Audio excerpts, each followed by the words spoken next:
Hi, this is Ms. Pink, and my friends call me Pink. Thank you for joining me on the story, Keep Your Fork. Sometimes when friends will tell me they're making something delicious for dinner, I always say, I'll bring a fork. It's kind of an inside joke to myself. Maybe it'll make a little bit of sense, because I know something better is coming, and that might make sense at the end of the story. I lost my dad several years ago to pancreatic cancer. I lost my boyfriend Ozz a couple years ago, very, very quickly, to cancer. And I found this story after that time. And I also had the gracious opportunity to read this story to my doctor, Dr. Dolores Barbeau, who was not only my doctor, but a very dear friend. So I hope that I was able to give her a little bit of inspiration before her passing. And here's the story, Keep Your Fork. There was a young woman who had been diagnosed with a terminal illness and had been given 3 months to live. So as she was getting her things in order, she contacted her pastor and had him come to her house to discuss certain aspects of her final wishes. She told him which songs she wanted sung at the service, which scriptures she would like to read, and which outfit she wanted to be buried in. Everything was in order, and the pastor was preparing to leave when the young woman suddenly remembered something very important to her. "One more thing," she said excitedly. "What's that?" came the pastor's reply. "This is very important," said the young woman. "I want to be buried with a fork in my right hand." The pastor stood looking at the young woman, not knowing quite what to say. "That surprises you, doesn't it?" the young woman asked. "Well, to be honest, I'm puzzled by the request," said the pastor.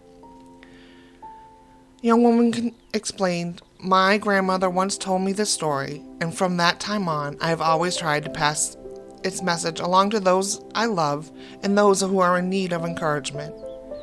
In all my years of attending socials and dinners, I always remember that when the dishes of the main course were being cleared, someone would inevitably lean over and say, 'Keep your fork.'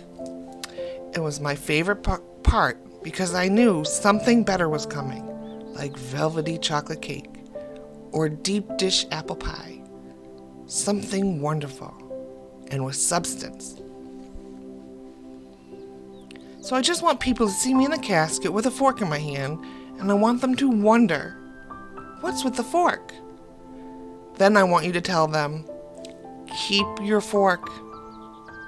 The best is yet to come." The pastor's eyes welled up with tears of joy as he hugged the young woman goodbye. He knew this would be one of the last times he would see her before her death. But he also knew that the young woman had a better grasp of heaven than he did.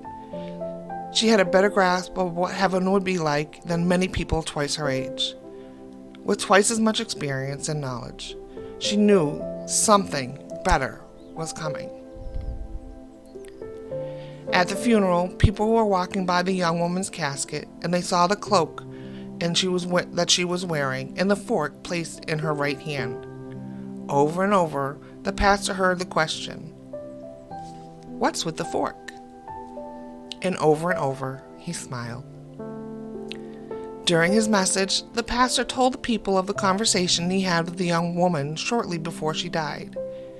He also told them about the fork and what it symbolized to her. He told the people how he could not stop thinking about the fork, and told them that they would probably not be able to stop thinking about it either. He was right.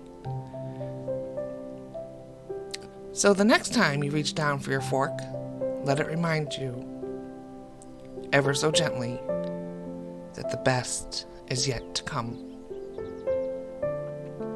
Thank you for joining me today, and until the next time, keep pushing play.